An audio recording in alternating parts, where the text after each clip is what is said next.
ওই জাদুর হাতুড়ি আমাকে দিয়ে দে। ঠান্ডা পড়তেছে। হ্যাঁ ভাই তুই ঠিক বলছিস। আরে এটা আবার কে নামলো আকাশ থেকে? এই না, এই জাদুর হাতুড়িটা আমি তোমাদের কাছে দিয়ে গেলাম, তোমাদের অনেক উপকার হবে। আরে চল তো দেখি এটা কিসের হাতুড়ি। আ আরে ভাই এটা তো তুলতে পারতেছি না। আরে দুজনে মিলে তুলি তাহলে হবে। আরে উঠছে না তো। এই মনে তুই জাদুর হাতুড়ি আমাকে দিয়ে দে। এই নে। ভালো করে বলছি ওই জাদুর হাতুড়িটা আমাকে দিয়ে দে, নাহলে এমন জাদু করব তোরা দুজনেই ল্যাংটা হয়ে যাবি। ঠিক আছে পারলে কর। রিও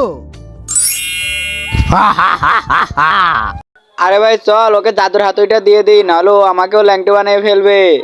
ঠিক আছে নিয়ে যা। এবার আইসিস না লাইনে? আজকে তো এই জাদুর হাতুড়ি আমি নিয়েই যাব। তারপর কি হলো সেটা দেখার আগে তুমি যদি তোমার মাকে ভালোবাসো তাহলে চ্যানেলটাকে সাবস্ক্রাইব করবে, আর যদি মা বাবা দুজনকে ভালোবাসো তাহলে ভিডিওটাকে লাইক করে চ্যানেলটাকে সাবস্ক্রাইব করবে, আর যদি না করো তাহলে আমি বুঝে যাবো তুমি তোমার মা বাবাকে ভালোবাসো না। ইয়া